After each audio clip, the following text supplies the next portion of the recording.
because they threaten you with hell if you don't behave properly, or because you want to be admired. And you can think, to yourself, well, I don't have motivations like that. I really love other people. Under certain circumstances, yes, you do. But you could be put to the test, and certain circumstances might arise where you don't love other people at all. So, the attitude of the Taoists as against the Confucians was that all this discussion of righteousness and propriety and so on was doing nothing but getting mankind deeper and deeper and deeper into trouble.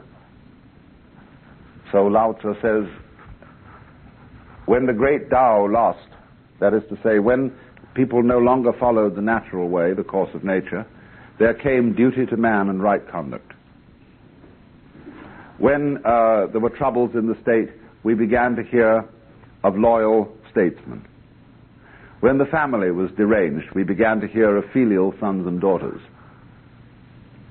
And so it seems to be saying, in a very odd way, that it's the rules that make the trouble.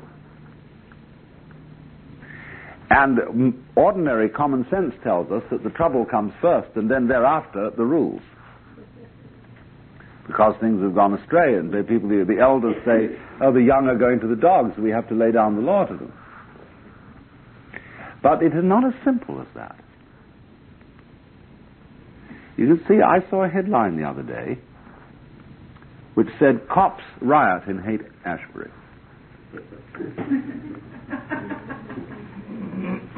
And there is a very curious thing whereby, after a while, the law, that is to say, authority and crime, form an alliance with each other.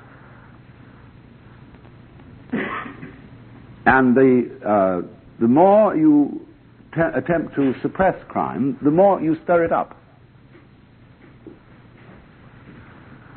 So that I just want to ask you to consider what kind of person would volunteer for service on a vice squad. And you have a criminal, obviously.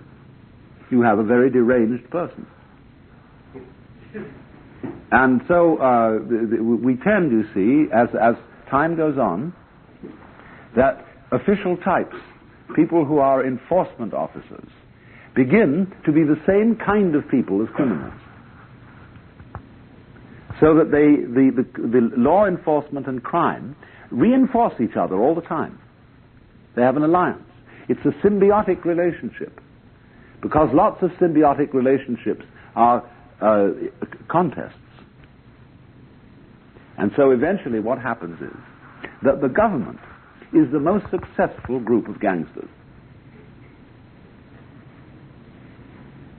The ones, and when we know, we only have to read the history of Europe to realize that places like France and England and Germany, so on, particularly Italy, they were originally just bands of brigands. And certain brigand got stronger and stronger and stronger, and at last he was the government. And it still goes on. So the Taoists were trying to say to governors, look, lay off. Please leave things alone.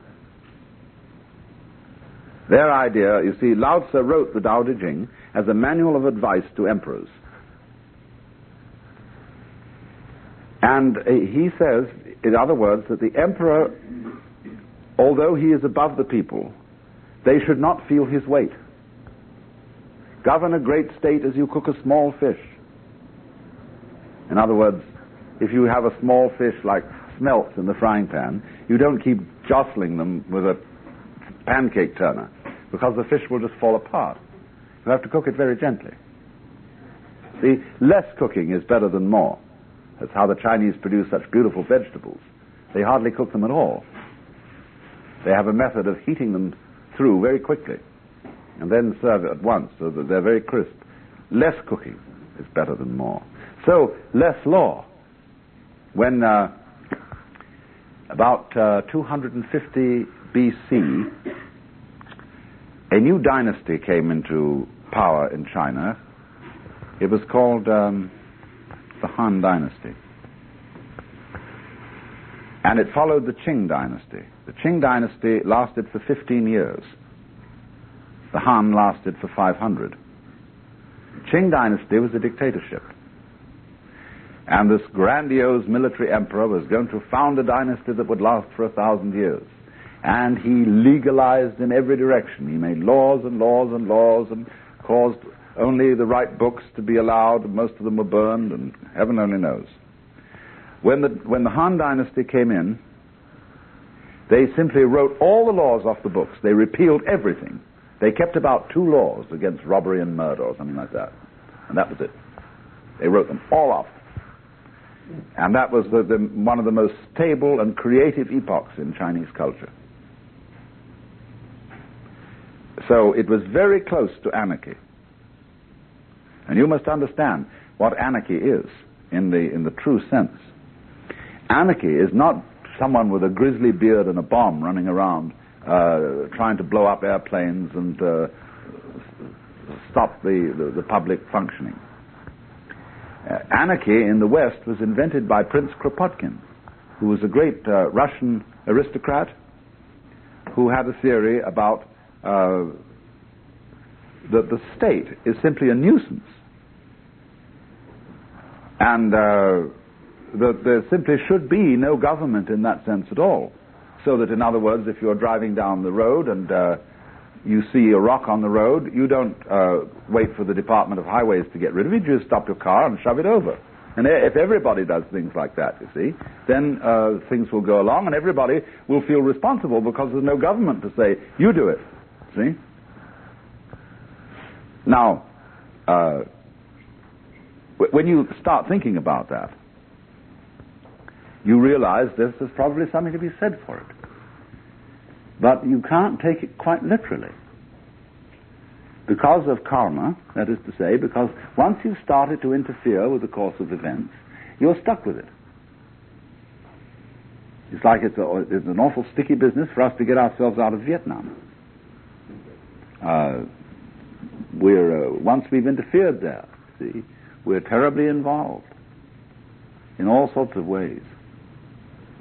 And sometimes, of course, it is better, you know. It's like a marriage where both husband and wife are trying desperately to make the marriage work. And as a result of that, they get more involved and more involved and more involved with each other until they're both living in a wall-to-wall trap and loathe each other.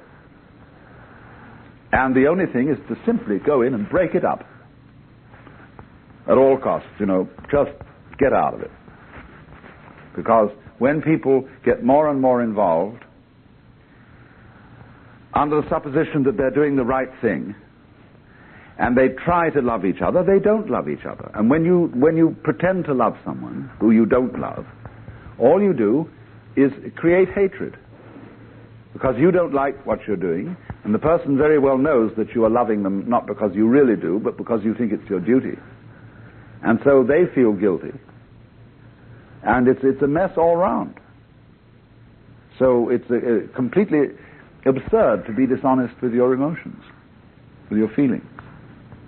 So people say, well, but what if nobody delivers the mail? What if nobody wants to be the milkman? What if there are no garbage collectors? Mustn't there be some people who do their duty every day and hate it? Okay. Think ahead a little. All that resentment piles up and piles up and piles up. And one day it has to blow itself off. So, you've had your mail delivered, your milk delivered, your garbage collected regularly. All these things have been done for you, and it goes on for about 20 years. See? Meanwhile, everybody's getting more and more bored and frustrated and whatnot, and suddenly the bombers are over you. And the whole life is blown to bits. Practical, eh?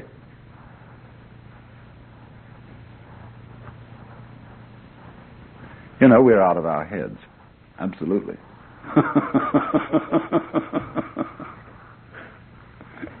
We've been lucky in this country The Swiss have been lucky for 100 years.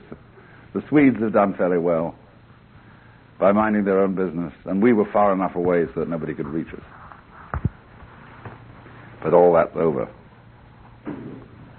technologically. And even if we don't suffer the consequences from an external enemy, we've brewed up plenty of trouble back here at home, and nobody knows what the answer to it is. Oppenheimer, shortly before he died, said that it's quite clear that the world is going to hell. The only chance it might not is that we don't try to stop it doing so. A beautiful Taoist remark. So, Zhuangzi has some things to say about this that are very, very interesting.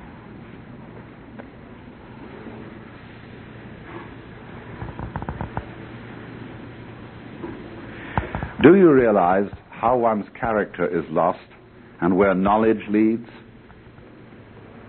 A man loses his character through the desire for fame, and knowledge leads to contention. In the struggle for fame, men crush each other, while their knowledge is but an instrument for scheming and contention. These two are instruments of evil and lead one away from the moral life. Those who rely upon the arc, the line, compasses, and the square to make correct forms injure the natural constitution of things. Those who use cords to bind and glue to piece together interfere with the natural character of things.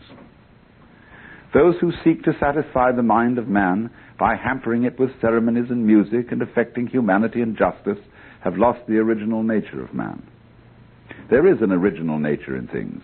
Things in their original nature are curved without the help of arcs, straight without lines, round without compasses, and rectangular without squares. They are joined together without glue and hold together without cords. In this manner, all things grow with abundant life, without knowing how they do so. They all have a place in the scheme of things without knowing how they come to have their proper place. From time immemorial this has been so, and it may not be tampered with. Why then should the doctrines of humanity and justice to continue to remain like so much glue or cords in the domain of Tao and character to give rise to confusion and doubt among mankind?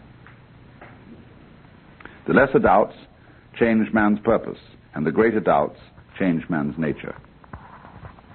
How do we know this? Ever since the time when Shun made a bid for humanity and justice and threw the world into confusion,